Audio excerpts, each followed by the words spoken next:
Do you ever hear that faint voice in your head that says, you're undervalued? I think we all hear that voice now and then, but sometimes we hear it a little too often, and sometimes it's not so faint. Believe it or not, a simple chess piece got me thinking about this, and it actually inspired me. Let's have ourselves a pocket-sized pep talk and see if it can inspire you too. A pocket-sized pep talk, the podcast that can help energize your business and your life with a quick, inspiring message.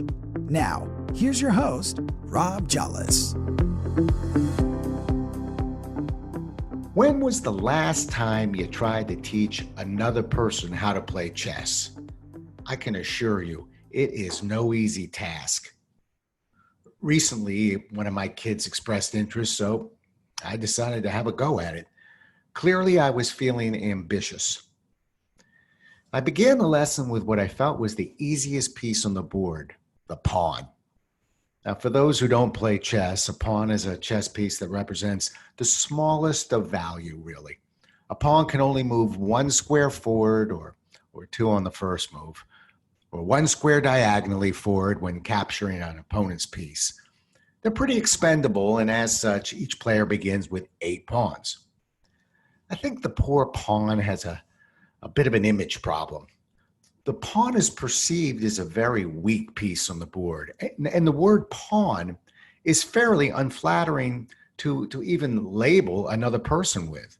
Now, Webster's dictionary defines the word pawn as, quote, a person used by others for their own purposes, end quote. Ouch. The Urban Dictionary takes an even tougher stance on the poor pawn. It has 2 definitions. First one, someone who is used or manipulated to further another person's purposes. Not so good.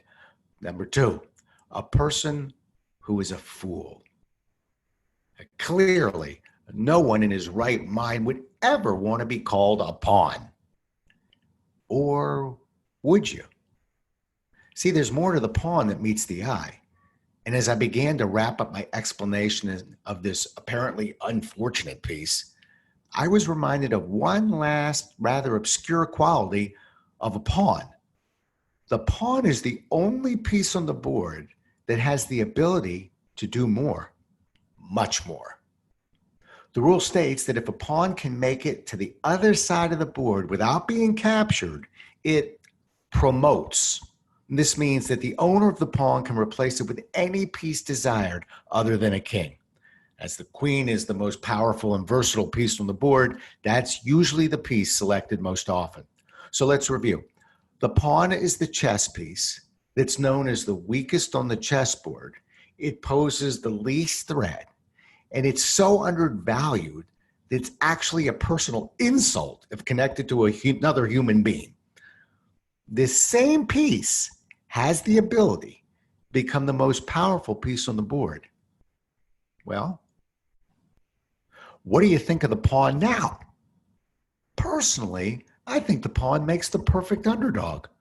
And we can learn a lesson or two from this pawn. In order for it to become powerful, 2 things need to occur. 1, skill. Maneuvering a pawn completely across the chessboard, one space at a time, vulnerable from all positions and unable to move at all if a piece gets in front of it, takes a lot of talent. Like most things in life, it takes a lot of hard work to become great at the game of chess. And 2, luck. All the skill in the world still won't ensure the pawn's success. There's always an element of luck involved. But as Thomas Jefferson famously said, I'm a great believer in luck, and I find the harder I work, the more I have of it. Aren't those a couple of tactics that would affect your personal success as well? You see, with hard work that transfers to actual skill and a little bit of luck, that underestimated underdog pawn can be transported from being the weakest piece on the board to the strongest piece on the board. So the next time you feel undervalued, Let the pawn inspire you to work hard, take control of your own luck, and show others you have the ability to accomplish great things. Thanks so much for listening. If you enjoyed today's show, please rate and recommend it on iTunes, Outcast, or wherever you get your podcasts. You can also get more information on this show and Rob at jollis.com.